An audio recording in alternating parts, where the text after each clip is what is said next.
Greetings everybody.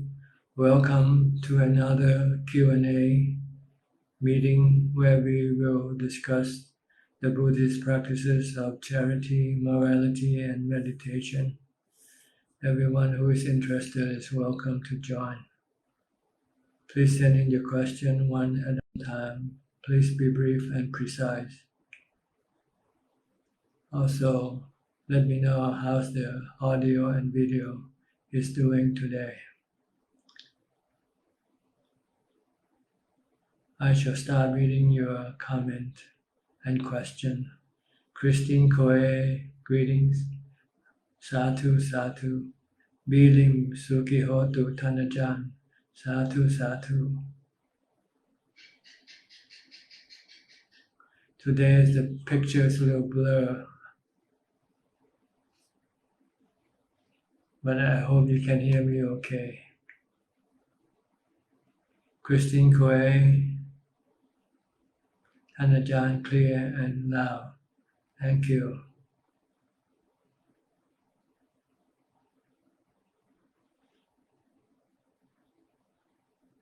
Deepa So Satu.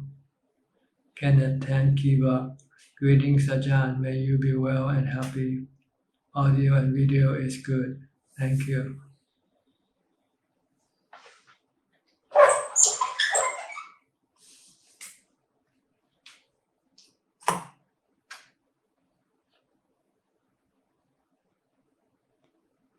Today I came in a little bit late, I'm sorry. I hope I didn't keep you waiting for too long. Question from Samanji, journalist from Sri Lanka. Question number 1.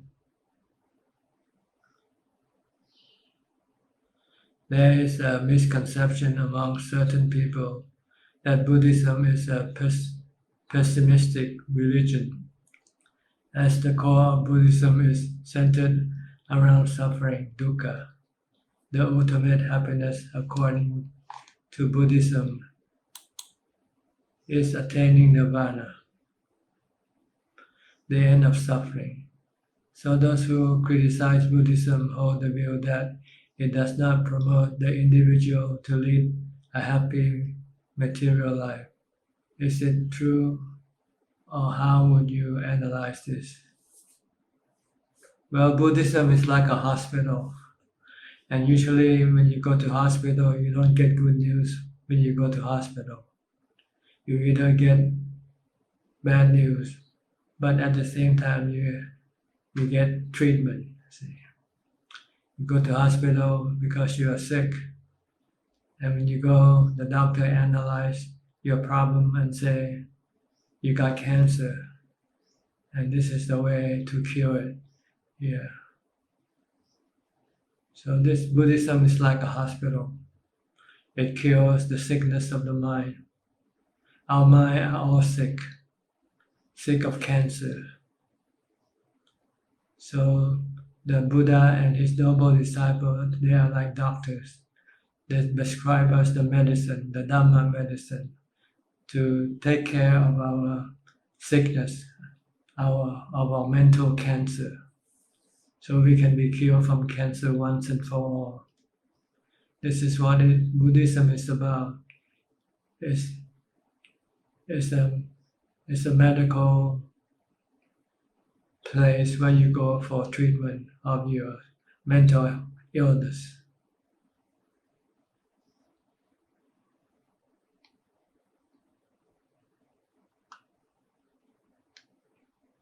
Kenneth Han, good morning, Tanajan. You are clear.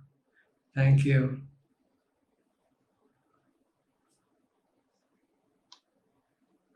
Ayi, Namaskaran, Tanajan.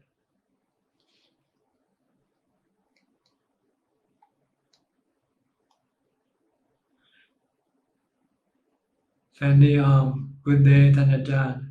Audio and video clear, Tanajan. May Tanajan always be happy and healthy. Thank you. Pasi Chung, Namo Buddhaya, Sukhi Hotu, Tanajan. Thank you. big sadhu, Terishi. Good day, Thanajan. With much love, kindness, and compassion, may Thanajan be healthy, well, and happy. Thank you. Question number 2 from Samanji. What importance has Buddhism given to leading a happy lay life, acquiring material wealth through reasonable means, and satisfying the senses through accepted means?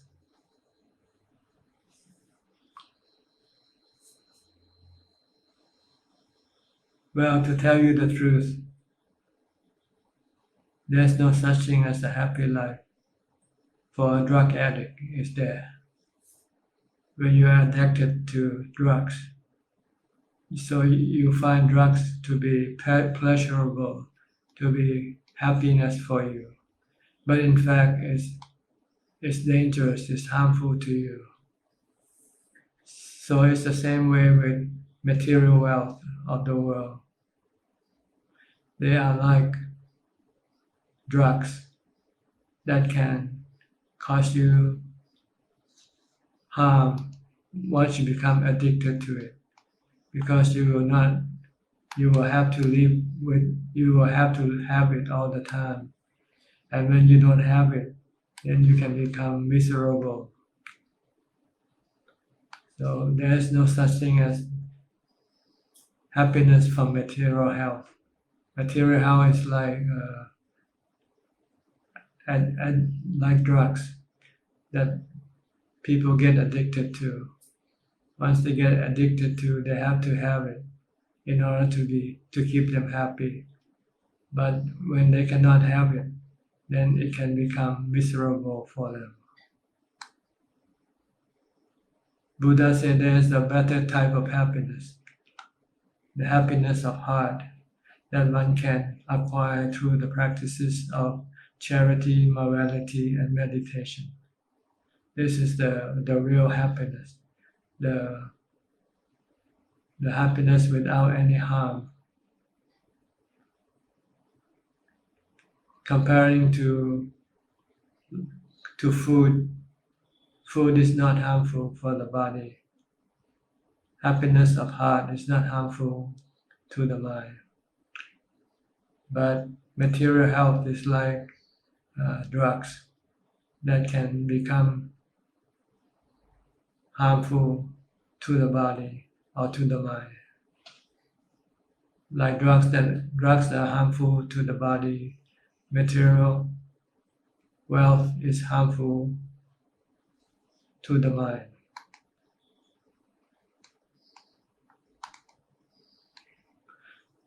That's why the Buddha left the palace, because he knew he was living with material wealth, which is harmful, because he know one day he will not be able to enjoy them when the body gets old, gets sick, or die. Or one day, if he should lose his material wealth before he gets old, gets sick, or die, he will be miserable. So he decided not to rely on material wealth to keep him happy. So he searched for a different type of happiness, which he found from the practices of meditation and the practices of morality and the practices of charity.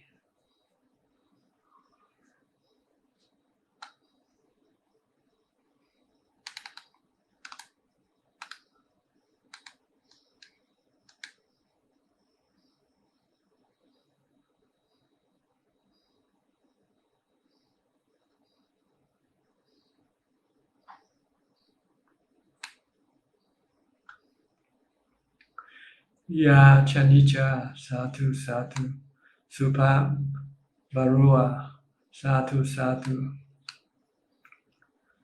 Question number 3 from Samanji. The present moment is the most important one in our lives. But most of us either brood over the bygone past or worry about the future. Please advise the reader as to how one should lead a contented life through focusing on the present moment. In order for the mind to remain in the present, we need to have mindfulness.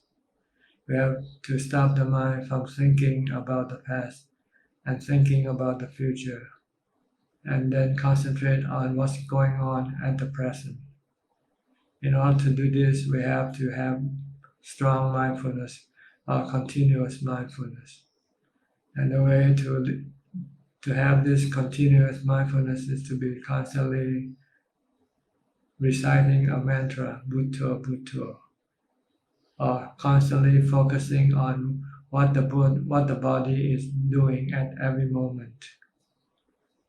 From the time you get up to the time you go to sleep, stay focused with either your mantra or with your body movement.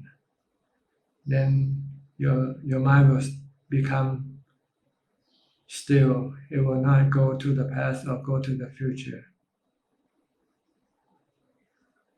Then you can experience the present, and you will see that even the present is also changing, constantly moving, never remain still for one moment. Everything happens and then disappears, replaced by something else. Then you will realize that there's nothing in this world that will remain with you forever. So you will then remove attachment from these things, because by being attachment to things that happen, you can become sad when things that you are attached to disappear from you. So with strong mindfulness, you then use it to calm your mind in meditation, to make your mind become peaceful, calm and happy. When the mind becomes still and have equanimity, in which the mind stop reacting to things, the mind will then exist in the present all the time with equanimity, with peace and happiness.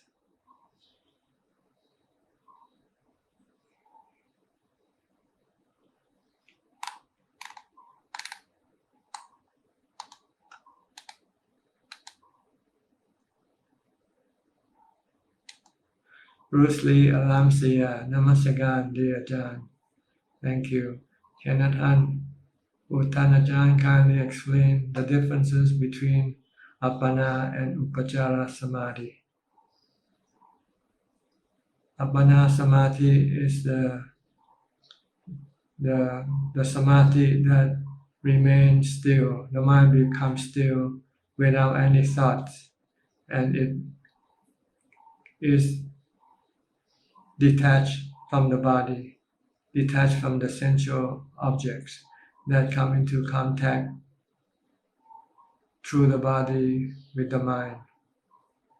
It remains calm, peaceful, and have equanimity for a long duration. It's called Appana Samadhi.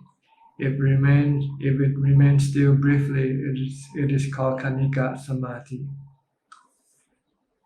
And Upachara Samadhi is the same thing as Appana, only that after the mind reaches Appana Samadhi, it doesn't remain still.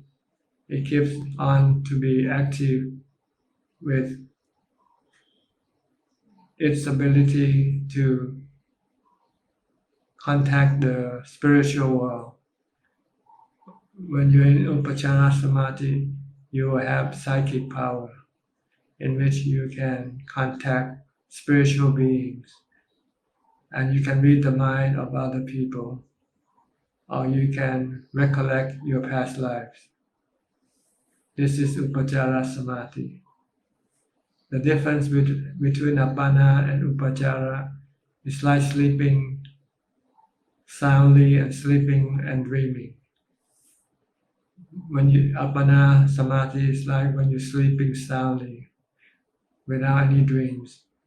When you get up, you feel refreshed and contented and strong. While with Upajjara Samadhi, you sleep and you have dreams. And sometimes your dreams can be good dreams or bad dreams. And when you wake up, you don't feel refreshed.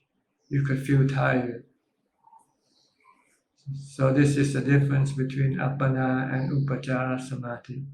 Appana gives you strength for the mind, gives you equanimity after you come out of Samadhi.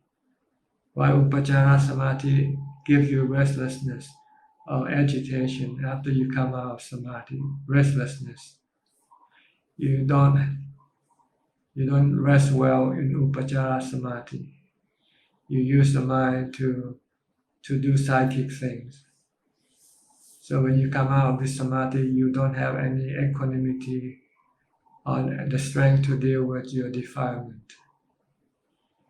So Upajjara Samadhi is the wrong type of Samadhi that one should not deal with or get into. Stay in Appana Samadhi. If your mind once reaching some Appana Samadhi, then it wants to go into Upajjara Samadhi, you should stop it by using your mindfulness to pull it back. Keep it still, keep it calm, keep it peaceful and happy. Don't go for the psychic powers, because psychic powers cannot strengthen your mind to fight against your defilement when you come out of Samadhi. The goal is to get rid of your defilement, and you can only get rid of your defilement with the help of Appana Samadhi, not with the help of Upajjara Samadhi. Eli Hassan, good day. Teacher, audio, video, both are clear. Thank you. Adi Aha, Satu. Robijesh, BSP, BR. Thank you for your comment. I cannot read Hindi. C. Suriwati, Namaskar Ajahn, Satu. Hu Eng Ong, Satu. Question number 4 from Samanji.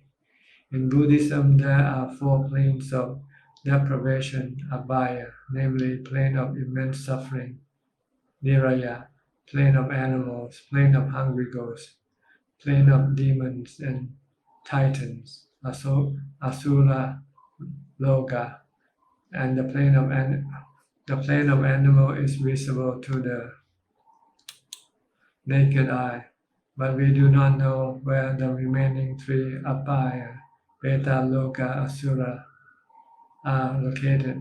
Where are they located? They are located in the spiritual world, same world as of the devas and the brahmas and the human like us. Our mind doesn't live in this world either. Our mind doesn't live in this physical world with the body. It lives in the spiritual world, but it can connect itself to the body in order to use the body to do things in this physical world. So all minds or all beings actually lives in the spiritual world, with the exception of, not exception, but with the difference of the human and animals. They can connect to a physical body, like the human body and the animal body. But the mind of the human and the mind of animal also live in the spiritual world. So in order to be able to contact these spiritual beings, you have to have the psychic power acquired through Upajjara Samadhi, the Samadhi I just mentioned earlier on. If you have Upajjara Samadhi, you will have the ability to connect to spiritual beings. Like the Buddha, when he wanted to teach the devas, the spiritual beings, he had to use Upachara Samadhi. Then he can then teach Dhamma to the spiritual beings and see all types of spiritual beings. So if you want to be able to see other spiritual beings, you have to have the psychic power gained from Upachara Samadhi. But like I said early on, if you practice for enlightenment and practice for the liberation from suffering, you should not get involved with Upachara Samadhi, because Upachara Samadhi cannot support wisdom in order to get rid of the defilements. Only Appana Samadhi can support wisdom in the process of eradicating all defilements from the mind. So when you still haven't yet become enlightened, don't go for Upachara Samadhi. Just stay in Appana Samadhi. And when you come out of Appana Samadhi, then you can use the equanimity acquired from Appana Samadhi to assist the wisdom to get rid of the defilement.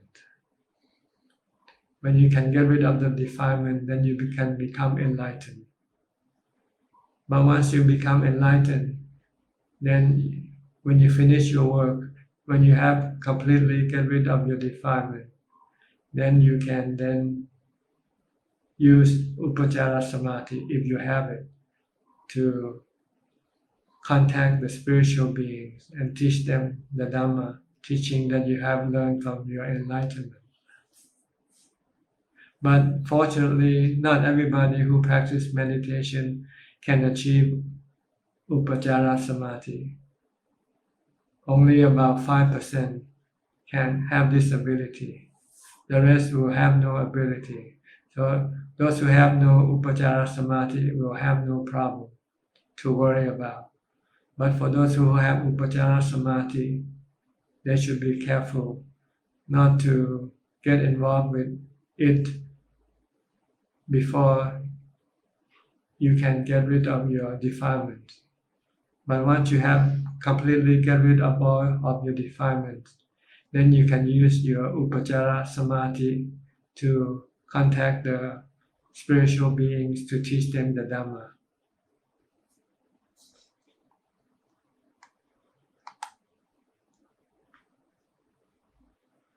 Question number 4b from Samanji.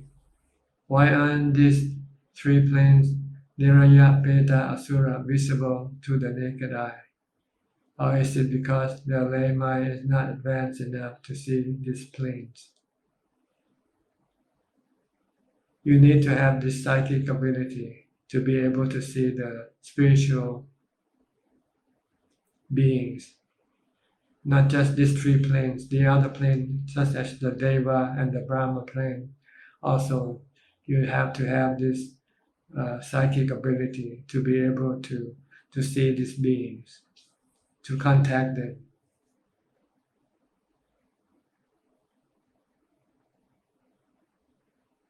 But it's not important in the work of enlightenment. For enlightenment, you don't need to have this ability. All you need is to have the ability to see that the defilement is the one that is causing you suffering, and the ability to see the wisdom, to have the wisdom to get rid of this defilement, which you have to see the three characteristics of existence that your defilements want you to acquire. You have to see that everything that your defilement wants can cause you dukkha sooner or later. When you see that, then you will stop going after things. When you stop going after things, you get rid of your defilement that way. But you have to have equanimity in order to be able to stop your desire, stop your defilement. Wisdom tells you why, but samadhi is the one that will stop your defilement. If wisdom will tell you why you shouldn't go after things, because everything in the three planes of existence are all anicca, dukkha, anatta. Nong Lin Lin, Satu Satu. Megawati Law, Satu. Dennis Perot, dear Ajahn, can Dana cause bad karma? Please, if donating you for war effort, for example.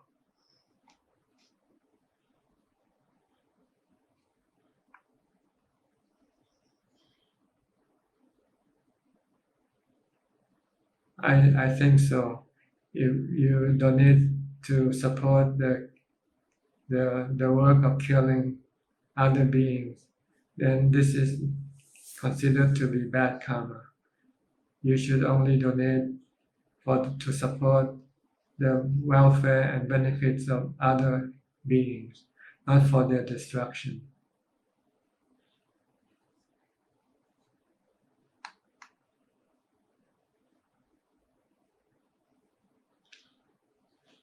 Antonio Dutra, thank you, Luang Por, for having us. Sati and Samadhi are the same? No, Sati is the cause, Samadhi is the result. In order to have Samadhi, you need to have Sati first. Comparing to driving an automobile, when you want to stop your car, you need to apply the brake. The brake is Sati, and when you have stopped the car, it's called Samadhi. So you need to have mindfulness in order to be able to have Samadhi. Without mindfulness, your mind will be constantly thinking and will not stop by itself. It will only stop with the application of mindfulness or Sati. Just like stopping an automobile. When you want to stop an automobile, you have to apply the brakes. Applying the brakes is called Sati, and when you have stopped the automobile, it is called Samadhi. My impression is that sometimes Samadhi is used as synonymous of concentration without a special quality. Is it correct? Well, the real meaning of Samadhi is when the mind becomes still, peaceful, and happy, and remain in equanimity. It doesn't react with any emotion. It becomes emotionless temporarily. It doesn't love, hate, fear, or have any delusion. This is what we want from Samadhi, is the lack of emotional reaction. So that when we come out of Samadhi, when we see something, we will just see it with rationality rather seeing it with emotion. When we see something, we will not love or hate what we see, or fear what we see, or have any delusion about what we see. We just merely seeing. This is the purpose of having Samadhi. If we can remain unemotional, if we don't react emotionally, we will have no dukkha of stress. Our stress is caused by our reaction to what we come into contact with. And our goal is to stop reacting to things and just be merely acknowledging or merely knowing. Because everything that we react to will cause us dukkha or stress sooner or later. Because everything is anicca, is temporary, is constantly changing. Question number 5 from Samanji. There are certain monks who are either doing active politics or backing a certain political party. Can a Buddhist monk engage in such activity? Is it accepted? Well, the goal of becoming a monk is to achieve enlightenment. So that's the only thing that monks should be pursuing, is enlightenment and nothing else. If he go pursue some other thing, then he's just not faithful to his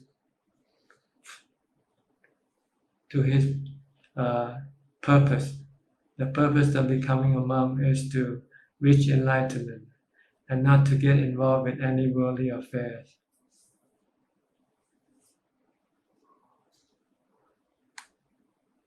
Enilam Satu Pramsa Namaskaran Pajan Ayi Tanajan last Friday I went to the dentist. When the dentist started working on my teeth, at that moment I noticed that all my muscles were tensing and I tried to relax my body and repeated Bhutto. When I started to relax and seemed alert to prepare for the pain on my teeth. At that time, the pain that feel was not as painful as I had before, and I realized I was just worrying too much, because in reality it was not as painful as before, and I felt like I was being deceived by my feelings. Is this normal or am I overdoing it? Maybe if the pain I feel is as painful as it used to be, I may not necessarily feel deceived by my own worries. Next month I have to come back to the dentist. What should I do when the pain comes? See, the pain, when you have physical pain, the mind can react and producing another type of pain called mental pain. But if you have mindfulness and you can keep the mind from reacting to the physical pain, then you will have no mental pain. So when you have mindfulness, you will feel that the pain is half of the pain disappear, because the mental pain is created by your fear of the physical pain. But if you have mindfulness, strong mindfulness, you can stop the fear of the physical pain. You can stop the mental pain from the fear of the physical pain. So you only have half or even less than half of the pain that you normally experience when you have no mindfulness. So when you come into any type of physical pain, you can use mantra like Bhutto Bhutto to stop your mental pain. Then you would feel that the pain isn't as painful as before. When you didn't have any mindfulness or did not recite any mantra. So reciting a mantra can decrease or eliminate your mental pain. And all you have left is just the physical pain, which is much less than the mental pain.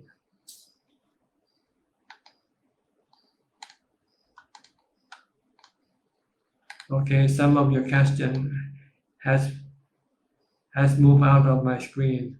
I can only read Shelley Steno. So if anybody who sent in your message before, Shelley Steno will have to resend your question again. Satu Tanajan, how can one help in any way a friend that committed suicide? Perhaps following the Samma Sambuddha path in order to meet and help him in his next human life.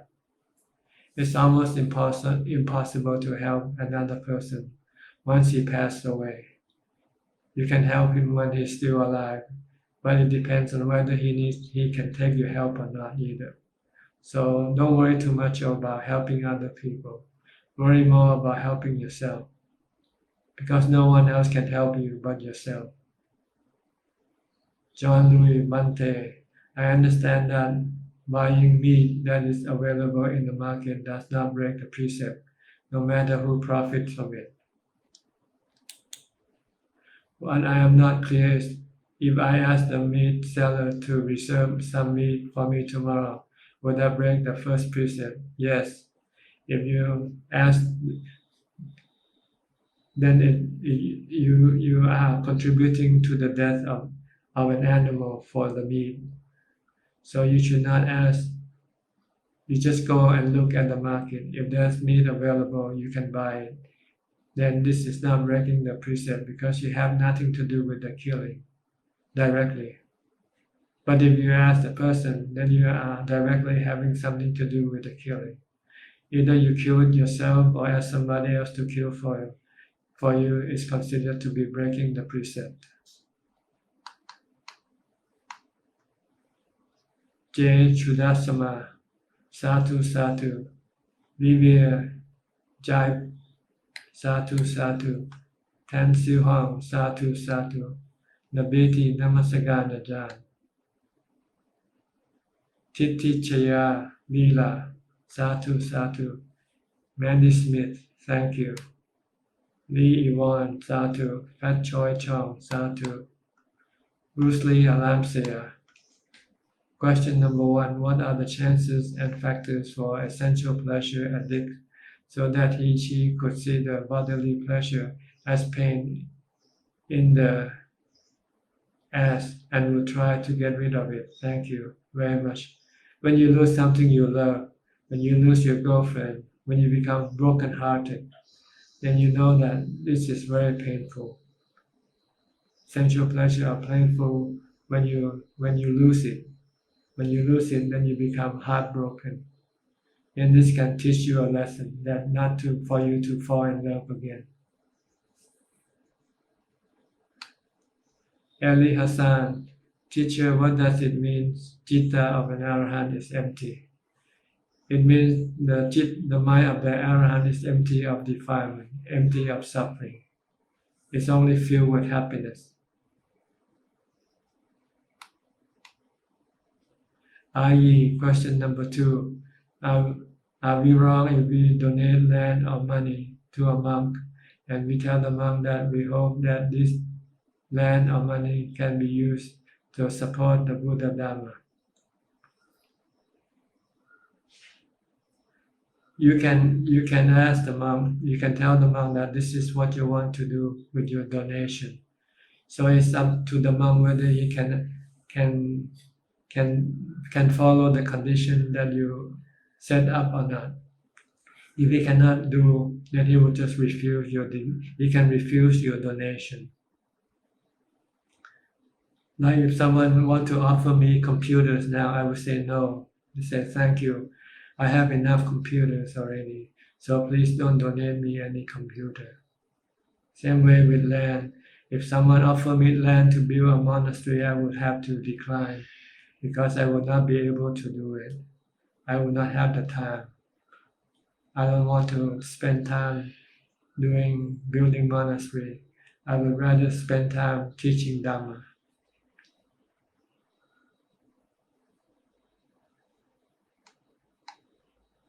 Question number 6 from Samaji. What is your advice for the young who are keen to follow Buddhism to develop their mental faculty? What is the best way to start? The best way is for them to go to the temple every week, like Christian going to church every week. They should go to the monastery or temple every week and then participate in the temple activities such as giving dana, keeping the precepts, doing chanting and meditation, and listening to Dhamma talk.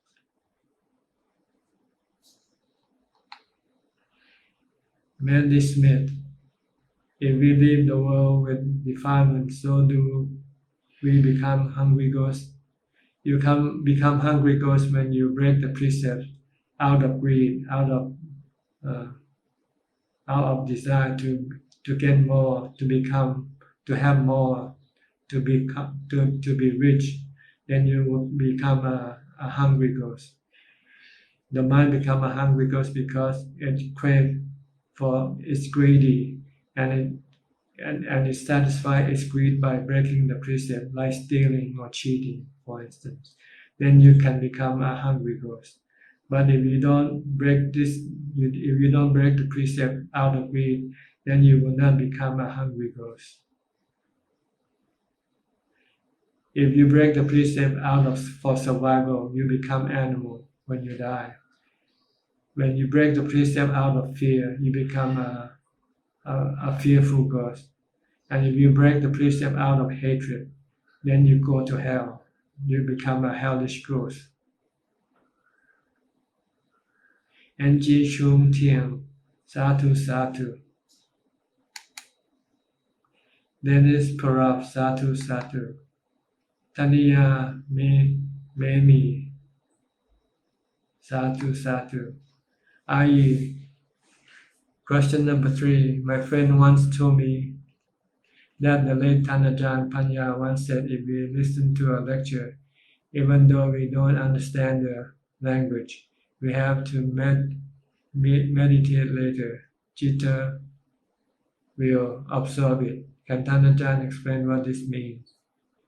It means that the mind will be absorbed with the sound of the Dhamma talk, and it can enter into samadhi. It can become calm from listening to Dhamma talk, but it will not have wisdom or understanding of what the talk was about.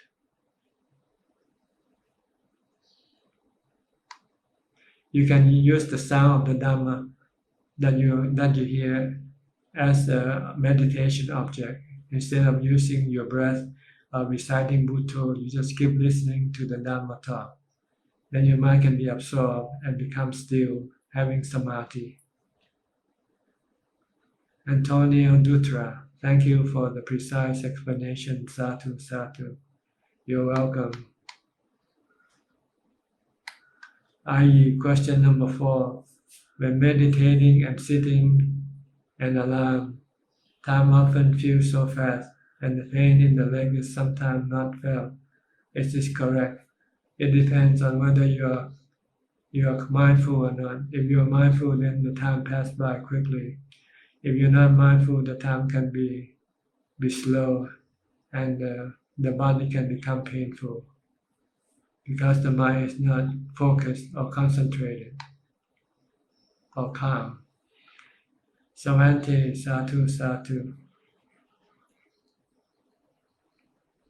Bruce Lee, Alam Saya.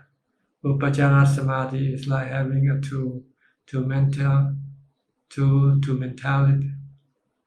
mentally watch movies, make video or voice call, traveling to places. The tool is so fantastic compared to the bodily technology.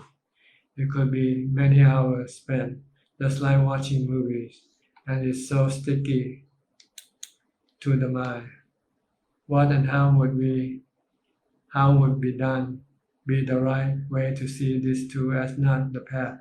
Thank you very much.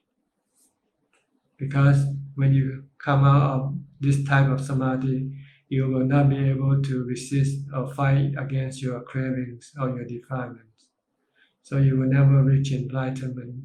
You can only reach enlightenment when you have the strength to stop your defilements. Chi Chin Chuan, dear Ajahn, you mentioned before, dream is caused by karma, which we cannot control.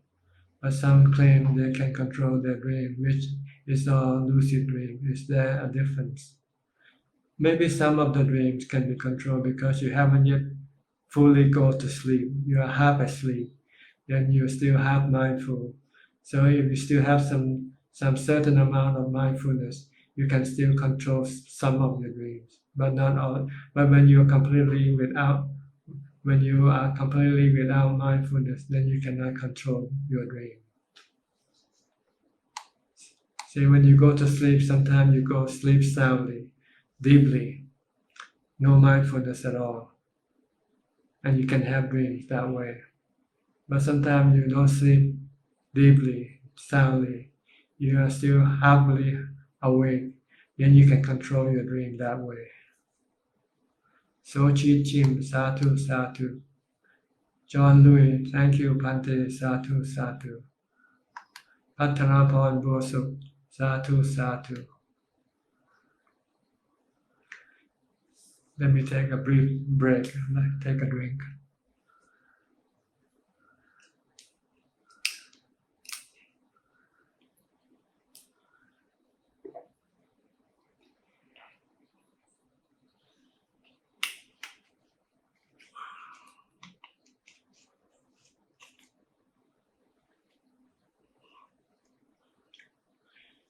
Question number 7 from Samanji.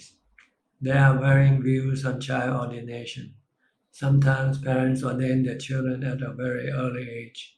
Some hold the view that it is a deprivation of their right as the child, like or dislike, is not taken into consideration, or the child is too small to make a decision. How would you justify child ordination? Well, child ordination is like sending your children to boarding school. That's all there is to it. The only difference is that they don't study the worldly subjects. They study the Dhamma subjects and practice the Dhamma practices. That's all. So it's up to the decision of the parents and also of the child. Sometimes the child can refuse and run away from school if the child doesn't really like to do it. So there's nothing wrong. It's like sending a child to a boarding school. Some child like to stay in boarding school and some child don't like. Sometimes they run away from boarding school or refuse to go. But as parents, sometimes you have to direct them because they're too young to decide for themselves what is good or bad for them. But once they grow up, then they can decide for themselves what they want to do. But as a child, it's the responsibility of the parents to teach the child to grow up properly, to be educated and to be good citizen. And child ordination is like sending a child to a Dhamma boarding school that will teach the child about Dhamma, about how to keep the precept and how to behave as a good citizen. So it's up to each individual to decide for themselves what they want to do with their child. Deborah Rosenfeld, since there is no self, what is it that gets reborn? It is the mind.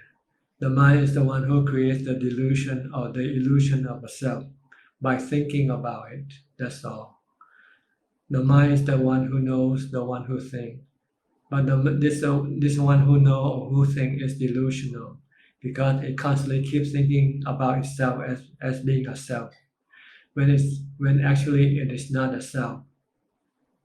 It is like a robot that keeps thinking that it is a human. It is not a robot is not a human. A robot is a robot. But the robot kept thinking that it is a human. That's all. The mind is the one who knows. It's not a self. But it keeps thinking about itself as being a self. But when you meditate and when you stop your thinking, then this self disappears. And all that is left is the knowing. So when you practice meditation and get into Appana Samadhi, you will discover that there's no self in the mind. All there is just the knowing and thinking. And it's this mind that goes on after the body dies. This mind separates from the body and continue to the next world. If it has defilement, it will return sooner or later as a human again. But if it has no defilement, then it will remain in Nibbana or Nirvana forever, not taking any more birth anymore. Lucy Dana Chitta Sasong Satu Satu. Question number 8a from Samanji. Is an impure thought which is not translated into action bad karma? Not yet. It's considered to be bad thoughts and should eliminate it as soon as possible. Because if you allow it to exist in your mind, eventually you will then translate it into action of body or speech. Then it becomes bad karma.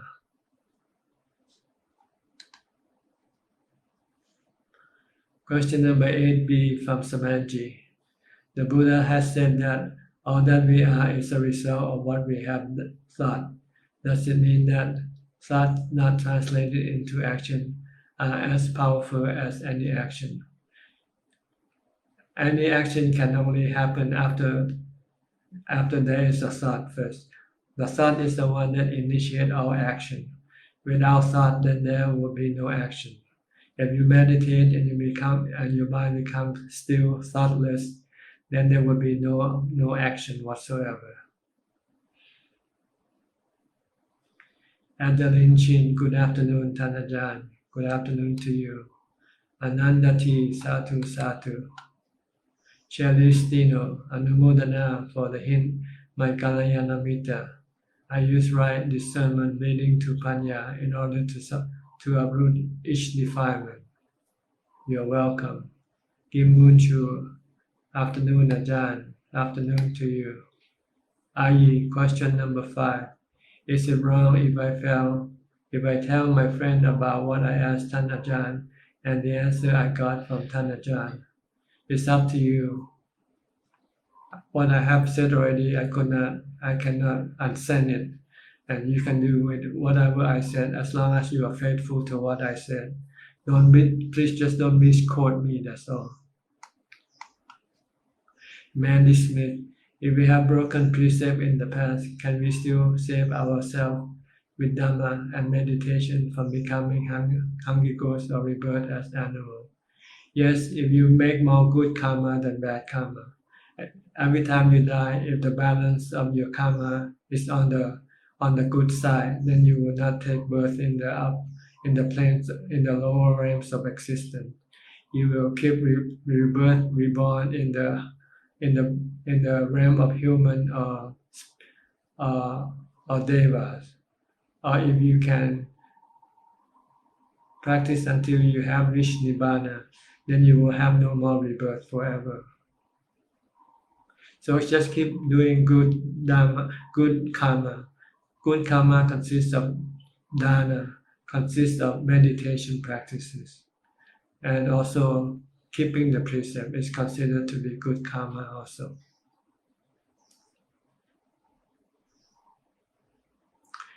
Jip Luong Gun, Satu Satu. Boy, today we have lots of questions today.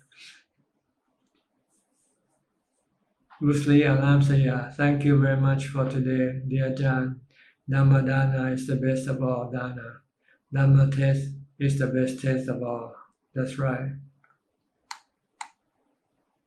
Sunny Lim, good afternoon, Ajahn. Question number 9a from Samanji. There are two main kinds of meditation called samatha and vipassana. Could you elaborate? Samatha is the practice of calming the mind, to make the mind calm, peaceful, and happy, and have equanimity, meaning having no reaction with emotion, no emotional reaction, no love, hate, no fear or delusion. Once the mind have this stability, then it can when it comes out of samadhi, and then can go into vipassana, which is the teaching the mind the truth of existence, that everything that exists in this world is not good for the mind, because they are impermanent, they are anicca, they are anatta, they are not something that the mind can possess forever. They are all temporary existence, and to cling to them will cause the mind dukkha or suffering. This is called vipassana, to see the truth of existence, that everything that exists in the three planes of existence, three realms of existence, are all anicca, dukkha, anatta. In order for the mind to stop the cravings, which cause the mind to be constantly reborn in the three realms of existence.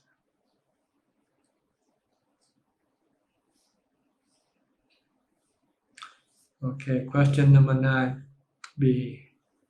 By the way, if you haven't typed any more questions, I think you will have to stop for now, because I'm running out of time. I have about 5 minutes left. So please don't send in any more questions. I'll try to clear all the questions that have been sent in so far. Question number 9b from Samaji. Can one practice vipassana meditation without the guidance of a teacher? Well, it's like learning how to swim without a teacher, without someone who teach you. Some people, if they're smart enough, they can teach themselves. But some people who is not smart enough cannot teach themselves. The same with vipassana meditation.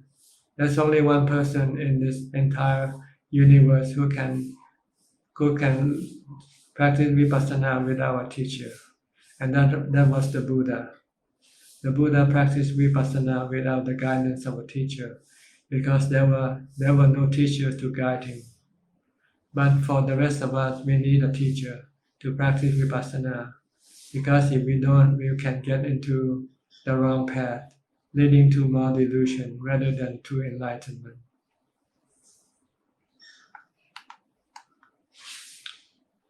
Indri Vandami Longpo Sukihotu, good afternoon. Please Longpo advise, is there much attain arahantship? Is that Mechi attain arahantship, and the Mechi still live or pass away after attain arahantship? Who are the Mechi names? Attain arahantship. Longpo, thank you. There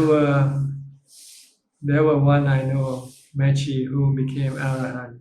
She is Mechi Gel, and you can read her autobiography or listening to her autobiography on my Facebook page. You can search for Mechi Gel, or if someone knows the link, please tell her the link so she can study and learn about Mechi Gel. But she passed away a few years ago. She was the disciple of Ajahn.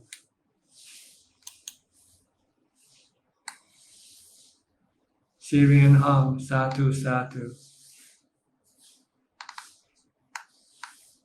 Question number 10 from Samanji. Jealousy is self-destructive, but the majority of people are hesitant or rather reluctant to rejoice over other people's success. How should one overcome jealousy? And would you elaborate in detail about the bad karma acquired through envying someone? Well, we just have to accept that we people have different ability, we have different past karma. And this ability of past karma is the one that makes people sometimes successful than other people. So we just have to accept it as a fact, that's all. If someone succeeds, that's their business. It's not our to be jealous of. You know? If you want to be successful like them, then we have to work hard in order to become like them. That's all. Because if you envy, it can cause you to do bad karma to other people. Because when you see somebody better than you, then you might try to destroy them. And this is bad. But if you can rejoice for their success, then you will not have to do any bad karma.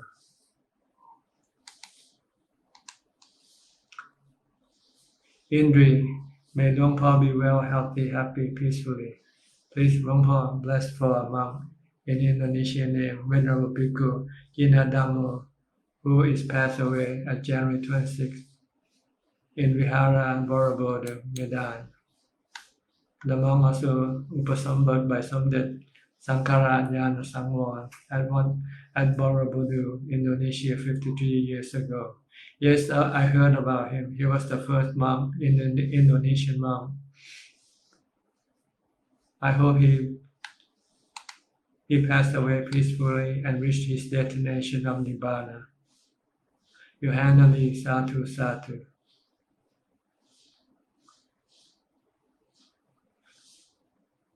Question from Charles in New York.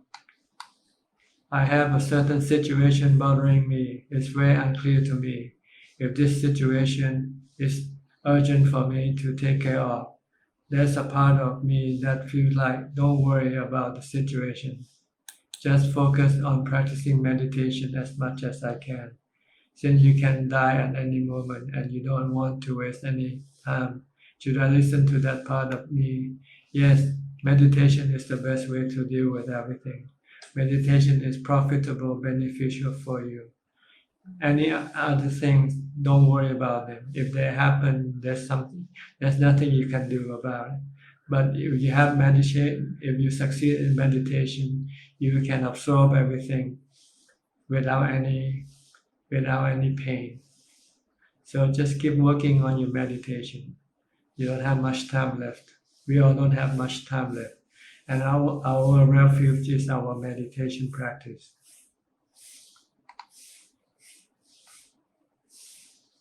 Question from Hui Hua.